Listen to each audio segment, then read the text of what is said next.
Hello friends and welcome to radio Manav Vaishnav 107.8 FM। मैं हूँ RJ भावना और रेडियो मानव वैष्णव 107.8 FM पर मैं लेकर आ गई हूँ आपके लिए प्रोग्राम वी यानी विमेन एम्पावरमेंट। आप सभी को पता है महिला सशक्तिकरण मेरे दिल के कितना करीब, और साथ के साथ ये मेरा फेवरेट प्रोग्राम है। लेकिन और भी फेवरेट तब हो जाता है जब मैं सशक्त महिलाओं को स्टूडियो में बुलाती हूँ, उनसे ढेर सारी बातचीत करती हूँ और आपसे उनकी मुलाकात करवाती हूँ। सो ऐसी ही सशक्त महिला के साथ फिलहाल मैं बैठी हूँ जो स्टूडियो में आ चुकी हैं, और इनका नाम है रितु अरोड़ा और ये एक कॉर्पोरेट ट्रेनर है। अगर आप ये सोच रहे हैं कि कॉर्पोरेट ट्रेनर क्या होता है, सो कॉर्पोरेट में जितने भी एम्प्लॉयज होते हैं उन सभी को एक खास चीज पर काम करने की जरूरत होती है, और आप सब उसे बहुत अच्छे से जानते हैं, जिसे हम कहते हैं माइक्रोसॉफ्ट, जिसके अलग अलग सॉफ्टवेयर होते हैं, फिर चाहे वो एक्सेल हो या पीपीटी बनाना हो।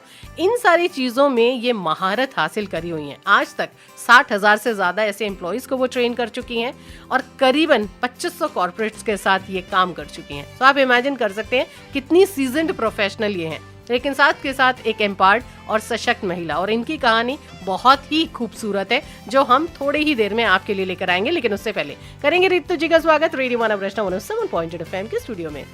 Thank you Bhavna, thank you for having मी।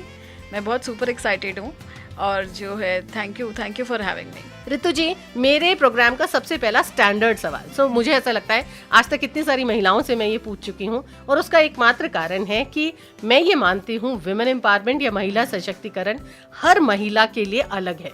हर महिला के लिए सशक्तिकरण की जो डेफिनेशन है वो अलग है। अगर मैं आपसे पूछूं आपकी सशक्तिकरण की डेफिनेशन या आपके नजरिए में महिला सशक्तिकरण क्या है, तो क्या कहेंगे आप? मेरे हिसाब से वुमेन एम्पावरमेंट मतलब है ऐसा एनवायरनमेंट क्रिएट करना जिसमें हम पर्सनल और प्रोफेशनल लाइफ दोनों में थ्राइव कर सकें। इस तरह का एनवायरनमेंट क्रिएट करना। तो एनवायरनमेंट क्रिएट हम कर सकते हैं बाय गिविंग एजुकेशन और बाय अपस्किलिंग, स्किल करके। अगर महिला पढ़ेगी तो पूरी जो है फैमिली को भी सपोर्ट होता है बहुत ज़्यादा, और हमारा अगर महिला खुश है तो नेशन खुश है। इसलिए जो है बहुत ज़्यादा इंपॉर्टेंट रोल प्ले करता है एजुकेशन और स्किल जो है एम्पावरमेंट के लिए। कितनी सही बात कही है। ये हम हमेशा कहते हैं कि भाई अगर आप एक महिला को पढ़ाते हैं, वो जो महिला है वो अपने आप में एक परिवार को, एक समाज को, एक सोसाइटी को, और उसके साथ साथ एक राज्य और फिर एक देश को पढ़ा देती है। लेकिन अगर आप एक पुरुष को पढ़ाते हैं तो वो वहीं पर खत्म हो जाता है। उनका जो सशक्तिकरण है वो सिर्फ उन्हीं के काम आता है। और इसी प्रकार अगर आप एक अच्छी, हेल्दी और खुश माइंड की महिलाओं को अपने आसपास रखते हैं तो आप भी ये बदलाव खुद महसूस करते हैं कि आपको न सिर्फ अपने देश में या अपने राज्य में, लेकिन आपको अपने घर में भी तरक्की नजर आती है, खुशहाली नजर आती है। शायद इसीलिए कहा जाता है कि महिलाओं को देवी का रूप कहा जाता है, जो लक्ष्मी की तरह आपके घर पर धन की वर्षा भी करती रहती हैं। अगर हम सशक्तिकरण की बात कर रहे हैं तो जरूरी है महिलाओं का सशक्त होना, क्योंकि तभी वो न सिर्फ अपनी इच्छाएं पूरी कर पाएंगी लेकिन इस समाज में बदलाव भी लेकर आ पाएंगी। रितु जी, मुझे बताइए आजकल की महिला, मतलब बहुत सारे चैलेंज से देखो हम शायद पीछे छोड़कर आ गए हैं, जमाना बदल गया है, महिलाएं नौकरियां कर रही हैं, महिलाएं अपने डिसीजंस ले रही हैं, यहाँ तक कि अपनी जिंदगी के बड़े बड़े डिसीजंस भी अब महिलाएं खुद लेने लगी हैं। लेकिन आज भी महिलाओं के पास बहुत सारे चैलेंजेस हैं। तो क्या लगता है किस प्रकार के चैलेंजेस आज की महिला फेस कर रही है? अभी भी अगर मेरा मानना ये है, सबसे बड़ा जो चैलेंज है वो प्रोफेशनल और पर्सनल रिस्पॉन्सिबिलिटीज का बैलेंस करना। जी ठीक है। अभी भी घर में अगर टमाटर खत्म हो रहे हैं तो वो महिला की ही जो है रिस्पॉन्सिबिलिटी है। बच्चों की रिस्पॉन्सिबिलिटी भी मेजरली महिला की ही है, चाहे वो जिस मर्जी बड़ी पद पे हो, चाहे इंदिरा नूई हो, चाहे कोई भी हो। ठीक है। तो ये जो है अल्टीमेट जो आपके पास रिस्पॉन्सिबिलिटी आती है वो बहुत सारी महिलाओं के ऊपर ही है। तो अब उनका क्योंकि वर्क लाइफ बैलेंस करना उनके लिए मुश्किल हो जाता है। हमारे टाइम में थोड़ा फिर भी जो है बेसिकली लेडीज़ के ऊपर थोड़ा, आपको जो है वुमेन के ऊपर थोड़ा उनको टाइम फ्लेक्सिबिलिटी दी जाती थी। बट आजकल की महिला रात के 9 बजे तक भी काम करती है जी। और फिर जो है घर जाके दोनों को बैलेंस करना मेरे हिसाब से थोड़ा जो है डिफ़िकल्ट हो जाता है। एक चैलेंज और जो मैं देख रही हूँ वो ये है, कॉर्पोरेट में अभी भी जो लीडरशिप रोल्स हैं उसमें मुझे अभी भी महिलाएं थोड़ी कम दिखती हैं जी। अगर आप मेरे से पूछेंगे तो अभी भी ऑल अक्रॉस इंडिया में 41 वुमेन सीईओज ही हैं। वाह, मतलब देखिए इतने सारे कॉर्पोरेट्स हैं, लेकिन अगर इन कॉर्पोरेट्स की हम लीडरशिप देखें तो सीईओ लेवल तक भी महिलाएं नहीं पहुंच पाई हैं, मात्र 41। कितना छोटा सा फिगर है।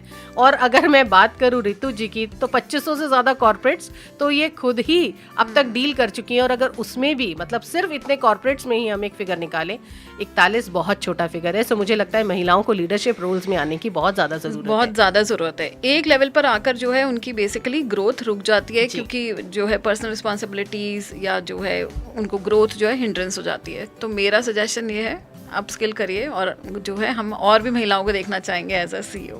But what I personally believe is कि more than upskilling, I think it is time कि महिला की सपोर्टर भी बने। क्योंकि जब हम लीडरशिप रोल्स की बात करते हैं तो वहां पर आकर एक बड़ा चैलेंज ये आता है कि जब पुरुष और महिला में प्रतिस्पर्धा या कंपटीशन होता है तो वहां पर हमेशा पुरुष जीत जाता है, क्योंकि उसे बहुत सारी महिलाओं का ही सपोर्ट मिल जाता है। वही सपोर्ट एक महिला को मिल जाए तो वो महिला बहुत सारी महिलाओं की मदद कर सकती है। रितु जी, स्किल्स जो है वो महिलाओं के लिए बहुत जरूरी है। आई स्टिल रिमेम्बर, एक जमाना होता था जब महिलाओं का ओनली स्किल होता था खाना बनाना। फिर धीरे धीरे पापड़ बड़ी अचार बनाना सीखा और उससे उन्होंने रोजगार क्रिएट किया। फिर अगर आप देखें तो बहुत अच्छे परिधान वो बनाने लगी, कढ़ाई बुनाई सिलाई, ये सब महिलाओं के गहने बन गए। और धीरे धीरे महिलाएं स्किल्स में हमेशा से अपने आप को आगे रखती थी। बट अगर हम आज के जमाने में देखें तो जहां हम महिलाएं एजुकेशन लेने लगी हैं वहाँ स्किल्स में कुछ पिछड़ रही हैं। अगर हम करंट सिनेरियो की बात करें या मिलेनियल चाइल्ड्स की हम बात करें तो ये मिलेनियल चाइल्ड जो है वो स्किल्स में कहीं लैक करता है, क्योंकि उन्हें ऐसा लगता है कि अब इन स्किल्स की हमें ज़रूरत नहीं है। क्या महिलाएं स्किल्स में अपना करियर बना सकती हैं? स्किल्स में जो करियर बनाने के लिए अगर बात करें तो मेरे से बड़ा एग्जाम्पल जो है क्या ही होगा, क्योंकि मैं 90s में पास आउट हुई, तब जो आप बोल रहे हैं तो हमारा एम यही दिया जाता था कि ठीक है पढ़ाई भी करनी है बट शादी करके बच्चे करने हैं और अपनी फैमिली को सबसे पहले देखना है, वही रोल चल रहा था हमारा। बट जब मेरे दोनों बच्चों के बाद मुझे लगा कि नहीं, मुझे कुछ करना चाहिए लाइफ में, और तब से मैंने जो है बेसिकली 2003 में मैंने ब्रिटिश काउंसिल ज्वाइन करा और वहाँ पे सबसे पहले एक्सेल जो है एज अ टूल पढ़ाया, जो कि आप समझ लीजिए ऑलमोस्ट 30 साल पहले। और वहाँ पे जो है उसके बाद 1-2 साल पढ़ाकर वहाँ ब्रिटिश काउंसिल से मुझे बहुत ज़्यादा एक्सपोजर मिला। तब तक मुझे कोई कम्युनिकेशन स्किल्स, लोगों से बात करना, नेगोशिएशन कुछ भी नहीं आता था, क्योंकि मैं एज अ हाउसवाइफ काम करती थी।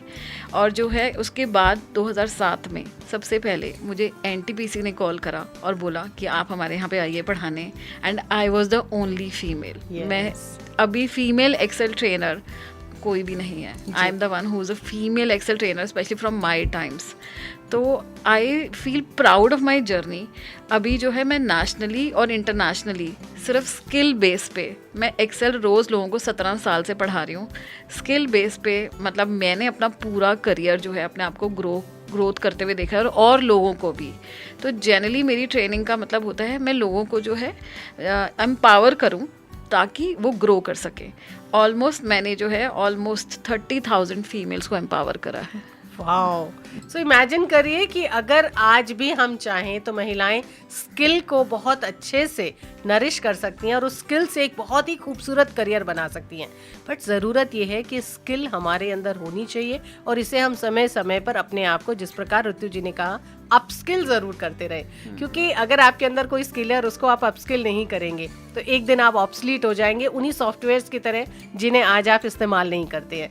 और उसके बाद फिर आप अपने करियर की बात करेंगे तो वही परेशानी आती है कि एक समय पर आकर आपका करियर रुक जाता है। सो अगर आपको गतिमान होना है, लीडरशिप रोल्स पर आना है, तो महिलाएं अपने आप को स्किल अप जरूर करें। रितु जी, आप तो ट्रेनिंग इंडस्ट्री से ही हैं। आपसे ये जानना चाहूंगी कि जब आप जाती हैं और आपको ये महसूस होता है कि अगर एक कॉर्पोरेट में आप गई, मान लीजिए 1500 एम्प्लॉइज हैं और वो सबके सब पुरुष हैं, या मीगरली 10 महिलाएं हैं, सो ये इक्वालिटी तो आई नहीं। और जबकि अगर हम पेपर्स पे बात करें या फैक्ट्स की बात करें तो हमेशा कहा जाता है कि आज महिलाएं पुरुषों के बराबर हैं, इंडस्ट्री में जितने पुरुष हैं उतने ही महिलाओं को मौका मिल रहा है। स्कीम्स बनाई जाती हैं लेकिन इक्वालिटी मुझे नहीं लगता अभी तक पहुंच पाई है।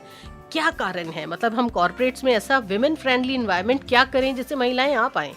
वुमेन फ्रेंडली एनवायरनमेंट जो है बेसिकली बहुत सारे कॉर्पोरेट्स ने शुरू करा हुआ है, स्पेशली एडोबी जो है वुमेन जो है बेसिकली इनको हायर करता है, इनके लिए स्पेशल प्रोग्राम करे गए हैं। मेक माई ट्रिप, रेट अगेन, इन्फोसिस, हम समझ रहे हैं। तो बहुत सारी जो है कंपनीज में स्पेशली वुमेन्स के लिए जो है हायरिंग रखी जाती है। एंड कैन यू इमेजिन, बहुत सारी कंपनी में second inning women who are on break, they can join it back. Hero Honda do this. तो आप ये अभी जो आप बोल रहे हैं, मैं बहुत सारी कंपनीज में जाती हूँ जहाँ मैं ही सिर्फ मैन्युफैक्चरिंग यूनिट स्पेशली, जैसे अभी मैं हरदोई गई थी, वहाँ पे सिर्फ एक ही फीमेल थी और 35 मेल थे। तो वो मैन्युफैक्चरिंग यूनिट में वो बोल रही है कि यही बहुत बड़ा चेंज है कि अब जो है हम यहाँ 2 फीमेल हायर करी गई हैं, हमें देख के और भी लोग इंस्पायर हो रहे हैं और वो और भी बहुत सारे वुमेन स्टाफ को हायर कर रहे हैं।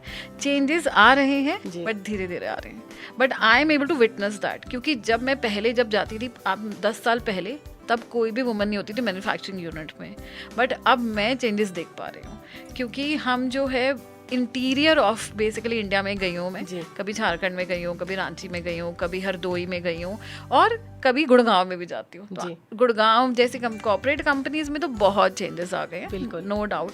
आप मेट्रो ही उठा लीजिए, मेट्रो में जैसे ही देखेंगे तो इतना खुशी होती है मुझे देख के, wow so many women are working, I feel so happy, क्योंकि जब तक वुमेन फाइनेंशियली इंडिपेंडेंट नहीं होएगी तब तक जो है वो बेसिकली इतनी स्ट्रॉन्ग वुमन नहीं होगी। तो मेरे हिसाब से जो है बहुत सारी इंक्लूजन्स हो रही हैं। भाई देखिए, मैं ना हमेशा ये कहती हूँ कि हर जेंडर का अपना एक टच होता है। सो जब महिलाएं कहीं आती हैं तो वो उस वर्क प्लेस को भी ब्यूटीफाई कर देती है, उस वर्क प्लेस को घर जैसा एनवायरनमेंट क्रिएट कर देती हैं कि आप होमली महसूस करने लगे। सो ये जो गरम कॉफी से लेकर गरम खाना आपको मिल रहा है, डेफिनेटली किसी ना किसी महिला का ही आइडिया रहा होगा कि आपका ऑफिस भी बिल्कुल वैसा ही महके जैसा आपका घर महकता है, खूबसूरत और बहुत ही कंफर्टेबल। और ये जो आपकी ऑफिस की जर्नी है, जहाँ पर आप एक लंबा समय बिताते हैं, ये ऐसा हो जो आपको बोझिल ना लगे। बट वहीं अगर हम महिलाओं को मौका देंगे कि वो इंडस्ट्री में आए और ये बदलाव कर पाएं, तभी शायद हम इंक्लूजन की बात कर पाएंगे, जो हमेशा कहा जाता है। आज भी ये इंक्लूजन थोड़ा बहुत मिसिंग है, बदलाव ज़रूर आ रहा है, लेकिन धीरे धीरे मैं महिलाओं से भी कहना चाहूँगी कि ये बदलाव तभी पॉसिबल है जब शुरुआत से बहुत सारी महिलाओं ने स्ट्रगल किया और यहाँ तक पहुँच पाई। बहुत सारी ऋतु अरोड़ा हमें चाहिए, बहुत सारी ऐसी महिलाएं हमें चाहिए जो ये डिसीजन लें कि अब हमें बाहर निकलकर अपने लिए कुछ करना है। जब मैं बात करती हूँ महिलाओं की, तो हमें ना सपोर्ट की बहुत ज़रूरत होती है। इररिस्पेक्टिव हम कहें हम इंडिपेंडेंट हैं, लेकिन बहुत सारी बेड़ियाँ हैं जो हमारे साथ बंधी होती हैं, दिखती नहीं है लेकिन वो इनविजिबल बेड़ियाँ हमें खींचती रहती हैं। तो जब हम अपने वर्क प्लेस आते हैं, अपने करियर की चॉइस करते हैं, अगर वो चॉइसेस हम कर रहे हैं तो कहीं ना कहीं उन चॉइसेस को रिस्पेक्ट करने वाला कोई चाहिए होता है, नहीं तो हम उन कामों को आसानी से नहीं कर पाते हैं। आप मुझे बताइए, आपकी ज़िंदगी में आपके सबसे बड़ी सपोर्ट कौन रहे, और आपकी ये जो जर्नी है महिला सशक्तिकरण की, जहां आज आप एक सशक्त महिला होकर इतनी सारी दुनिया को देख पाई और उनको आप अपस्किल कर पा रही हैं, ट्रेन कर पा रही हैं, सो ये कैसे पॉसिबल हुआ? मेरे लिए सबसे ज़्यादा जो बिगेस्ट सपोर्ट रहा, सबसे पहले वो मेरे पेरेंट्स रहे। हम 3 सिस्टर्स हैं और मैं सबसे छोटी हूँ। तो मेरे फादर जो है रोहिणी रहते हैं और मैं नोएडा रहती हूँ। तो वो मैं कुछ भी, जब भी बेसिकली कुछ भी डिसीजन में जब हेवाई हो रखी होती थी, वो मेरे से 40 किलोमीटर दूर मेरे से मिलने आते थे। हम बैठ के लिम्का पीते थे और प्रॉब्लम सॉल्व हो जाती थी। तो उन्होंने मुझे एम्पावर कर दिया, मुझे एनर्जी दे दी कि बेटा आप जो है बिल्कुल सही रास्ते पे करते रहिए। यही छोटे छोटे स्टेप्स। ऐसे ही मेरी मदर ने हमें हमारे टाइम्स में, 90s की बात कर रही हूँ मैं, हमें सारे स्किल सिखाए, स्विमिंग, ड्राइविंग, हम सिंगिंग करने भी जाते थे। तो ये कॉन्फिडेंस बूस्ट करता रहा जी। और हम जो है बेसिकली हमें बहुत पार्टिसिपेटिव बनाया। हम बार बार लोगों से मिलने जाते थे, कभी मतलब गज़ल्स नाइट्स में जाते थे, तो हमें बहुत सोशलाइजेशन भी हमने करी, जो आजकल मुझे थोड़ी कम दिखती है। आप समझ रहे हैं? तो वो जो है वो थोड़ी सोशलाइजेशन करने से हमारा कॉन्फिडेंस बूस्ट हुआ। उसके बाद जो है मेरी मैरिज के बाद मेरी मदर इन लॉ ने मुझे बहुत सपोर्ट करा, क्योंकि जब एक मदर होती है तो उसके लिए बड़ा दिल उसका बहुत वो होता है कि अपने बच्चों को कैसे छोड़ के जाए। तो उन्होंने मुझे बहुत सपोर्ट करा और उन्होंने जो है बेसिकली काफ़ी टेक केयर करी। मेरे फादर इन लॉ, मेरे अभी जो है मेरे बेटे को कॉलेज भी वही 3 दिन उसके साथ रह कर आए और उसको छोड़ कर आए। तो वो हम मेरे लिए बहुत ज़्यादा जो है मेरे लिए काफ़ी ईजी हो जाता है।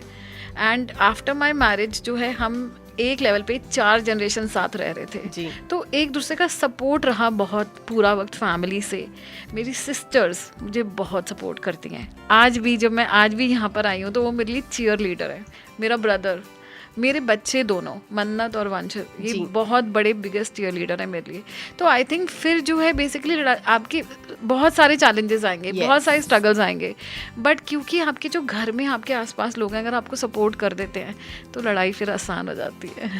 मेरे हस्बैंड हर्ष अरोड़ा मेरे बिगेस्ट चीयर लीडर हैं, जब भी मेरी बहुत डिफ़िकल्ट ट्रेनिंग्स होती हैं वो मेरे साथ ट्रैवल करते हैं और वही वहाँ पे बैठ के अपना वर्क फ्रॉम ऑफिस है या वर्क फ्रॉम होम वहाँ से बैठ के करते हैं ताकि मैं सेफली ट्रैवल कर सकूँ। और जो है वो मुझे मतलब वो बहुत खुश होते हैं मेरे सारे माइलस्टोन देख के। अभी जब जैसे मेरा बुक लॉन्च हुआ, ही वॉज द हैप्पीएस्ट। वो सबको बता रहे थे कि ऋतु की बुक लॉन्च हो रही है। तो मेरे हस्बैंड ने मुझे थ्रू आउट काफ़ी सपोर्ट करा है। अगर मैं बेसिकली घर पे नहीं पहुंच पा रही टाइमली तो वो बच्चों को बहुत टेक केयर करते हैं और जो है सारी टेक केयर कर लेते हैं and he is my biggest cheerleader. Wow. So महिलाओं, अगर आपको लग रहा है कि आपके आसपास की जो दुनिया है वो आपको सपोर्ट कर पाएगी और उसके लिए आपको थोड़ा बहुत टैकल करना पड़ेगा, और तब आप देखिएगा कि आपकी सशक्तिकरण की जो कहानी है वो कितनी खूबसूरत बनती है। सो हर महिला सशक्त होना चाहती है, हर महिला अपनी ज़िंदगी के डिसीजन खुद लेना चाहती है और अपनी ज़िंदगी को अपनी शर्तों पर जीना चाहती है, लेकिन कई बार वो इसलिए चूक जाती है क्योंकि बहुत सारी बेड़ियाँ उसके पैरों में होती हैं। तो कोई बात नहीं, बहुत सारी महिलाएं हैं जो आज अपने सपनों को पूरा कर रही हैं। आप भी उन्हीं की तरह अपने सपनों को पूरा कर सकते हैं। इस खूबसूरत सी उड़ान को अगर आप उड़ना चाहते हैं तो उन्मुक्त आसमान में उड़िए, हंसिए, मुस्कुराइए और वो जिंदगी जिए जिसका आपने कभी कल्पना की थी या कभी सपना देखा था। बस अपने आसपास के लोगों को साथ लेकर जरूर चलिएगा। ऋतु जी, बहुत सारी बातें मैंने आपसे की, तहे दिल से धन्यवाद कि आज आप हमारे स्टूडियो में आए, अपना कीमती समय आपने निकाला। लेकिन जाने से पहले बहुत सारी महिलाएं, ढेर सारे पुरुष, बहुत सारे लोग आपको सुन रहे हैं रेडियो मानव रचना के जरिए। क्या खास मैसेज आप उन्हें देना चाहेंगी? मैं ये मैसेज देना चाहूँगी कि एक चीज़ तो पक्की है कि चैलेंज आएंगे और जाएंगे, तो अगर हम फोकस हैप्पीनेस पे करें तो वो हमारे लिए बेटर रहेगा। अपनी पोटेंशियल जानिए, love yourself, believe in yourself और एक्सेल सीखिए। 82% जॉब्स में एक्सेल की रिक्वायरमेंट है। Wow, 82% of jobs. आप देखिए, मैं वही बोल रही हूँ आपको, मैं रोज़ इंटरनेशनली और नेशनली लोगों को पढ़ा रही हूँ and I was nowhere 20 years back. Just imagine. तो मैं यही बोलना चाहूँगी, keep learning, keep growing. Learning is a journey, not destination. बहुत ही खूबसूरत सा संदेश। एंड डेफिनेटली भाई, आप सभी को भी जिंदगी में अगर कुछ भी करना है तो हमेशा याद रखिए कि आप सीखते ज़रूर रहें, क्योंकि जैसे आप कुछ ना कुछ नया सीखते रहेंगे, ज़िंदगी में न सिर्फ वो फ्रेशनेस बनी रहेगी, एक एंथुजियाज्म बना रहेगा, लेकिन आपको ज़िंदगी में वो मज़ा आएगा जो जीने का एक असली मज़ा होता है। और जहाँ चैलेंजेस हैं वहाँ सॉल्यूशंस हैं, तो चैलेंजेस से घबराने की ज़रूरत बिल्कुल भी नहीं है। इसी बात पर वक्त है आपसे इजाज़त लेने का और तहे दिल से धन्यवाद कहने का ऋतु जी का। ऋतु जी, तहे दिल से धन्यवाद कि आप हमारे स्टूडियो में आए और हमारे सभी लिसनर्स को इतनी बेहतरीन जानकारी दी। थैंक यू वेरी मच भावना। आज मुझे बहुत सेलिब्रिटी वाली फीलिंग आ रही है, so thank you. It's a milestone for me. Thank you. दोस्तों, वक्त है आपसे इजाजत लेने का, लेकिन आप कहीं नहीं जाने वाले हैं। आप जुड़े रहने वाले हैं रेडियो मानव रचना 107.8 FM के साथ। अगले हफ्ते आपसे ही होगी मुलाकात। मैं आऊंगी वापस आपके पास, लेकिन तब तक के लिए फील गुड, फील लाइव।